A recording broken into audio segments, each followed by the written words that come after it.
The Fairer Sex. Short Stories on Male Privilege. Number 20. With Your Boots On. This story is in 4 parts. Part 1 is a male protagonist.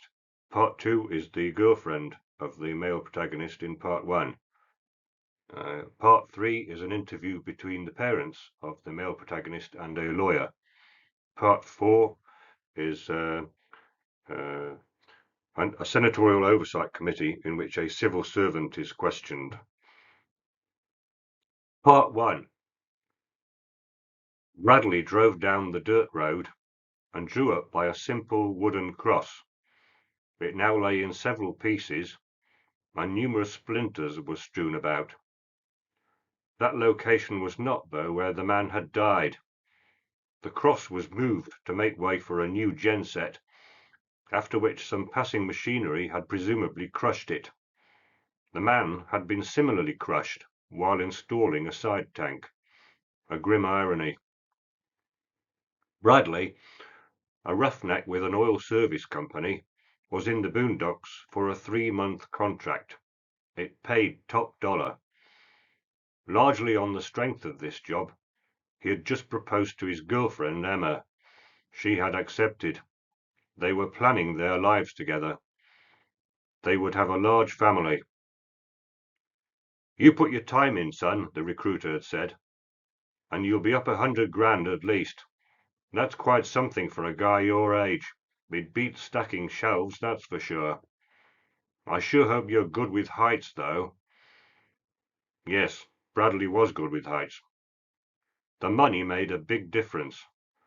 Back home his girlfriend worked for the same oil service company, but jobs in HR hardly compared wage-wise. There was a shift premium. There was an unsocial hour premium. There was a boondocks premium. And there was overtime. Lots and lots of it. Drilling operations were 24/7. Any unnecessary downtime, and corporate got very, very upset. Overtime was not, generally speaking, optional. When the foreman came round with his clipboard, the correct answer, no matter how tired you were, was yes.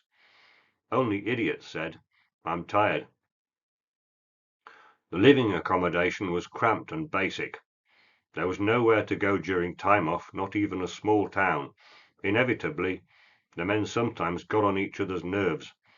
When arguments started, Bradley preferred to bite his tongue and think of all the money. And, as with all such sights as these, it was a female desert. Bradley opened the door to the pickup, got out, and shielded his eyes. The sun's rays were peeping over the horizon. The crew were standing about, waiting for the shift handover. "Hooey," Bradley said, laughing. "Today's gonna be a real roast." Wind roared across the open plain, and angry clouds were approaching. Hank, the oldest guy in the crew, batted the ice, adorning his beard. The opposite weather was no better. You worked your balls off in sweat-caked clothes.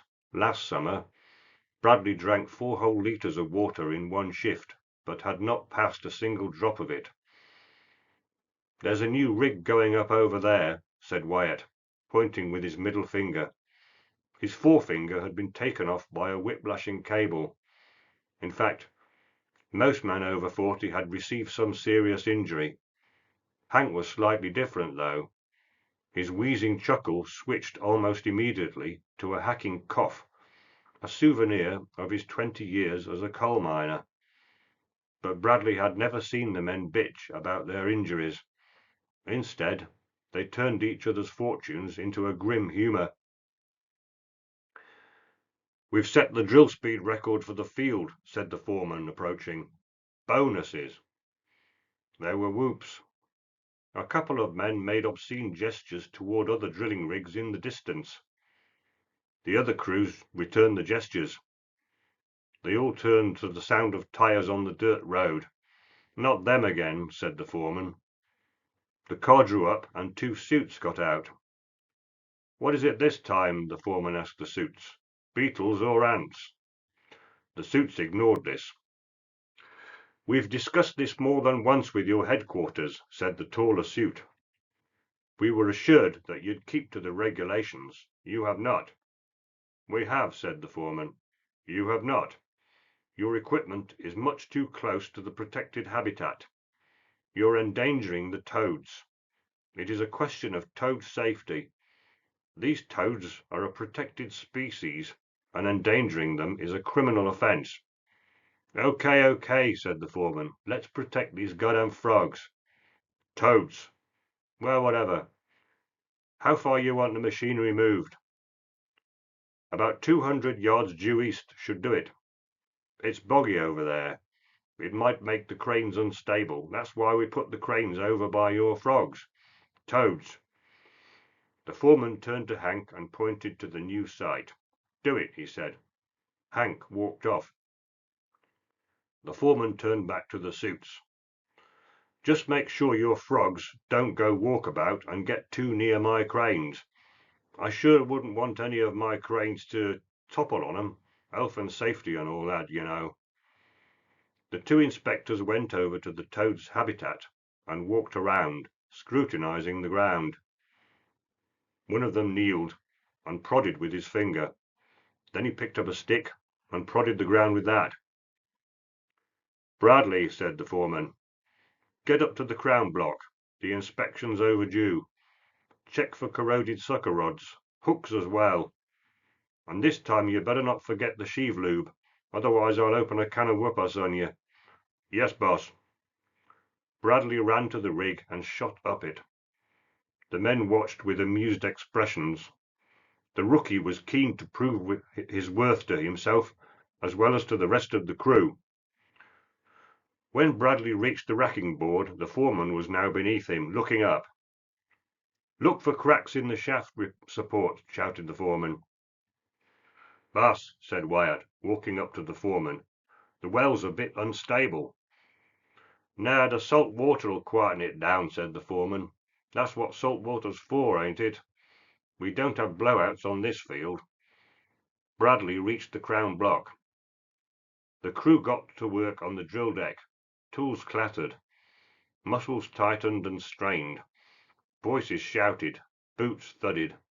The chill wind soared, and cables sang in appreciation. Presently the crew felt a rumbling through their feet. They froze and looked anxiously at each other. When the wellhead ruptured with a colossal clang, they leapt in unison and ran, a couple of them tumbling as they did so. Eventually they turned to see the well eject the drill string, which ascended hundreds of feet, snaking and spooling like a monstrous strand of gigantic spaghetti, a sight that was weirdly amusing and horrifying at the same time. At the same time, a thick cloud of black smoke, intermingled with flames, ascended in a flash to the crown block. The derrick, now a bent and twisted hull, groaned and toppled, ejecting a flaming projectile which, arcing downwards, thumped to the ground. Other men were rushing over from neighbouring rigs. "Bradley's dead, man," said Wyatt. "Geez," someone grimaced. "Jump 50 feet or get roasted. Tough choice. I guess the fire decided for him." "Shut up," said the foreman, taking his helmet off and wiping his face with his sleeve.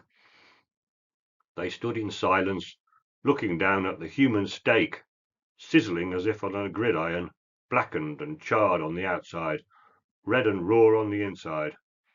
A few hundred yards off, a croaking sound drifted across the plain. End of part 1.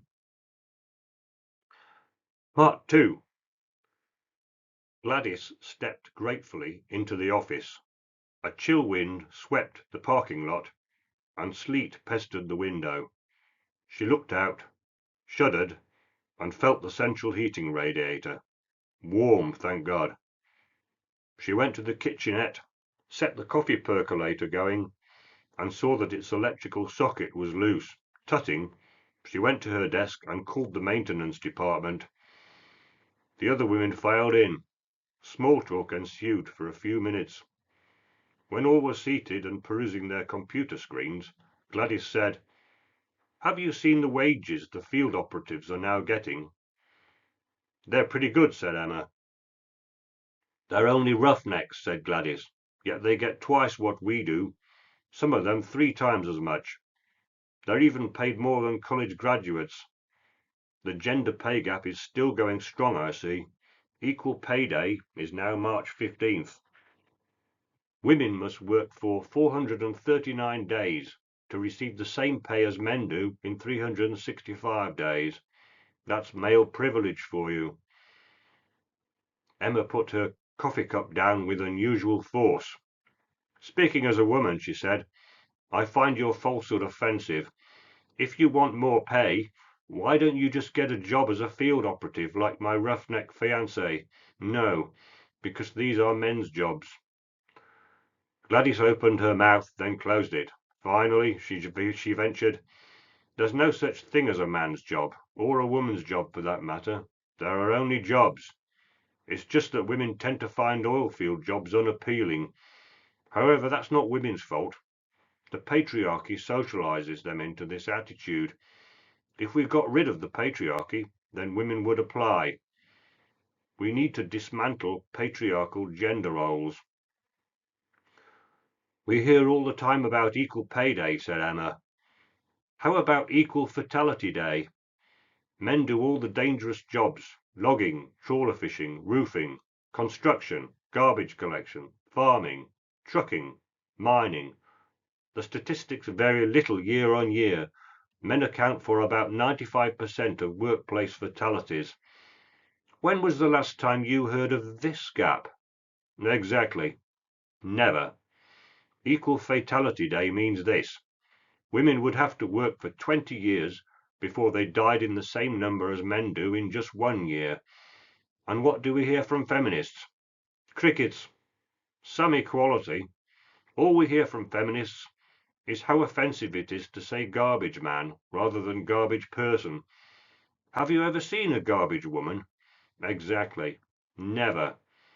You throw a hissy fit if anyone says manhole, but I've never seen a woman go down one.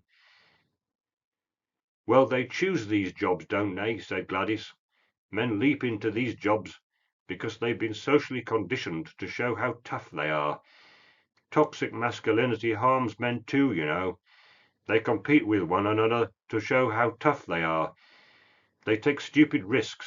Women would know better. In the United States, around 4,500 men die every year in workplace accidents. Contrast that with Vietnam. About 3,000 men died every year. Do the math. An electrician entered the office. Over there, said Gladys, pointing to the electrical fitting by the coffee percolator. It had taken maintenance an entire hour to respond. That was not good enough. Office safety should be prioritized. Emma's phone rang. What, she said, the police?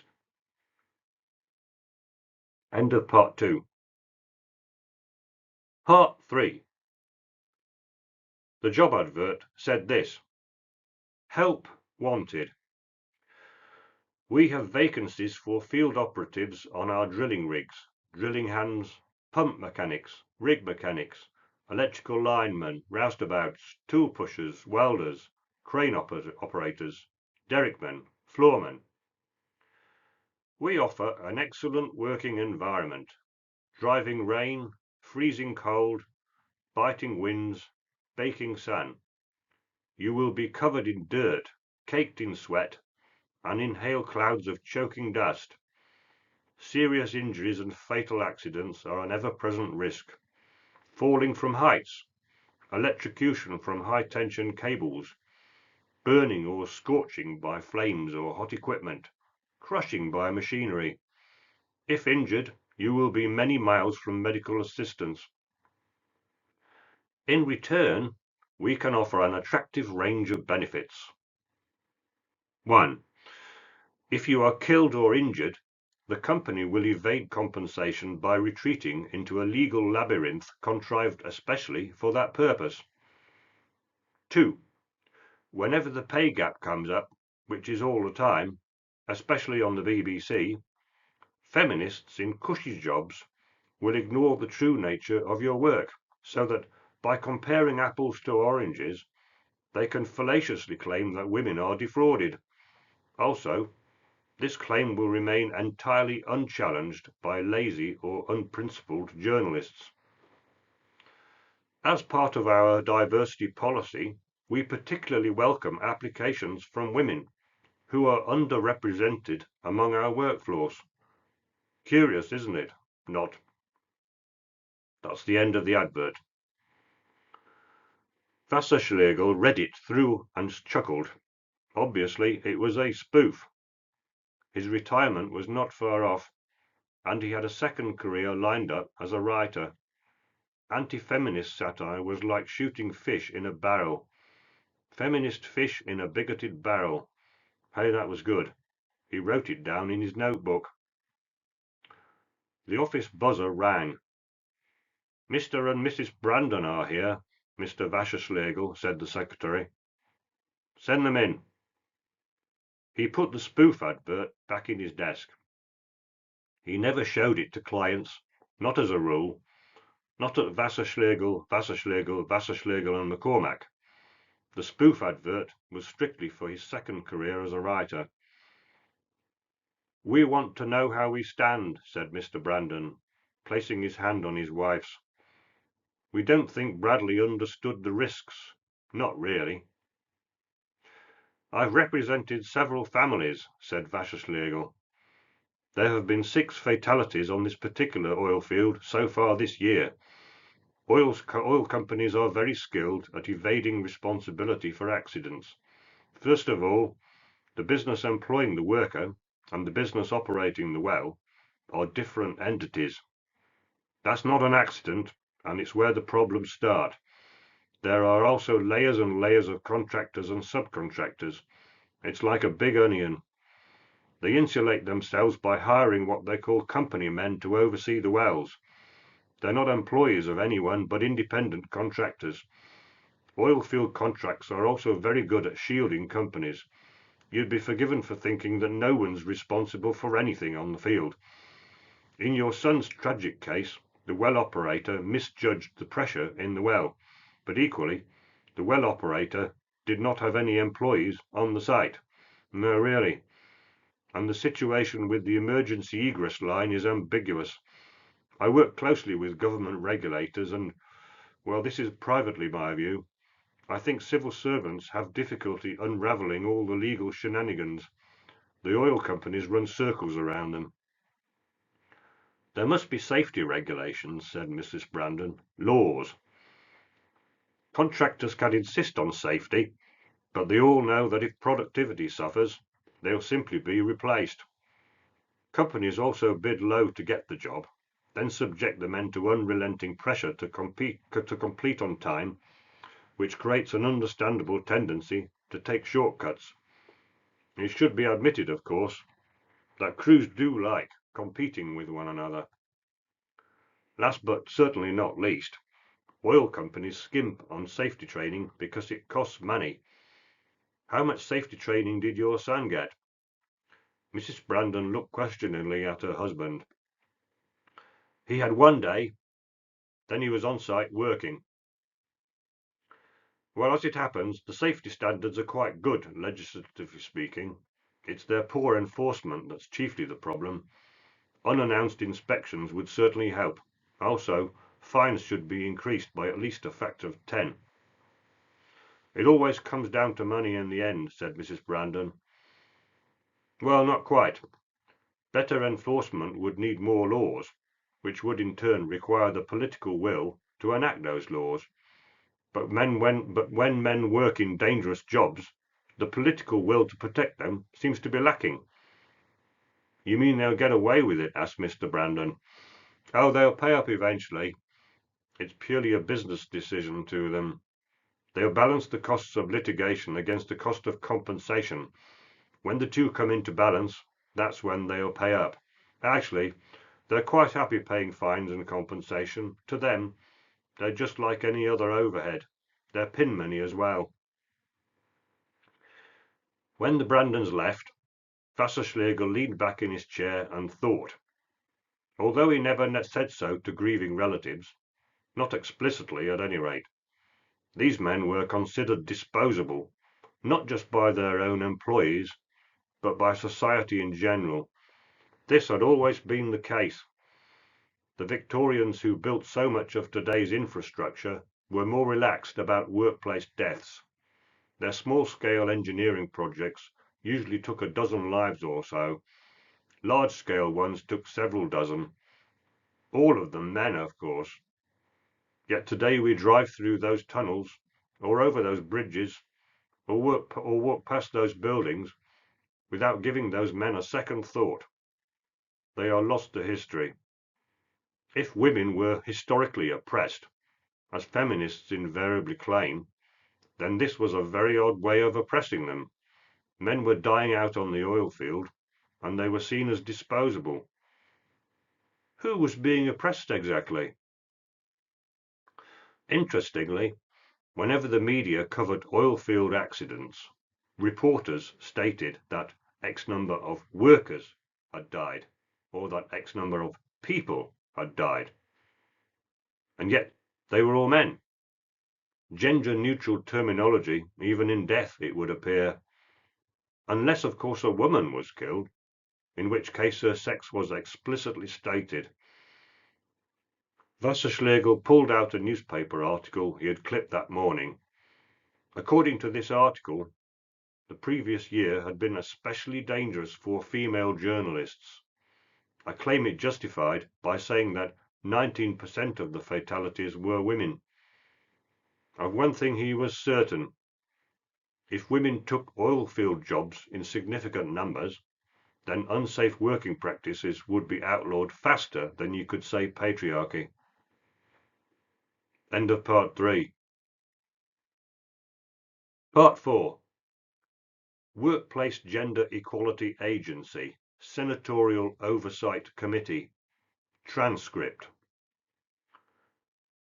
Senator, in advance of this meeting, I submitted a written question to the Workplace Gender Equality Agency concerning workplace safety. You replied by letter that the agency does not collect any data on workplace safety in connection with gender equality. The question of whether or not employees are in a fit state when they leave work, or indeed if they even get home at all, is surely of glaring importance. The statistics are not in dispute. Women get home from work far more reliably than men do.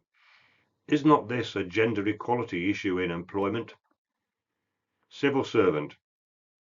Senator, we collect data on 6 gender equality indicators as prescribed by legislation. Senator, as prescribed by legislation, yes, but does this legislation prohibit you from collecting data on workplace safety as it relates to gender? Civil servant.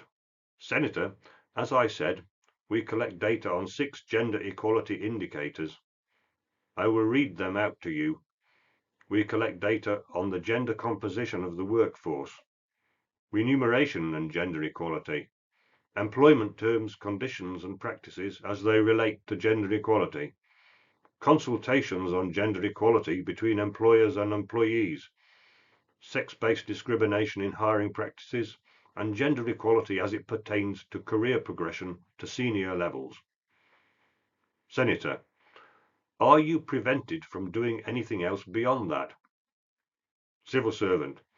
Senator, the legislation is quite descriptive as to what we collect data on. We collect data on 6 gender equality indicators, as I've said. Senator, you have said that. It is not what I'm asking. I wonder why you take no interest in workplace safety and gender, since men comprise the overwhelming majority of workplace deaths and injuries. Would you collect such data if the statistics were inverted and 20 women died for every man? Civil servant. I really couldn't say, Senator.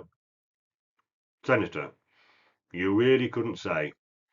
Do you think that if more women worked in jobs that entail danger and hardship, jobs that are highly paid because of that danger and hardship, then that might help close the gender pay gap that we hear so much about. Civil servant. I really couldn't say, Senator. Senator, you really couldn't say. It seems to me that some of your gender equality indicators are rather vague. There's nothing vague about a man who ends up 6 feet under. Death is a rather straightforward and easy statistic to collect, is it not? Tell me, are you truly interested in workplace gender equality? Or does your idea of equality only work one way? Civil servant. Senator, I must tell you that I find your question offensive.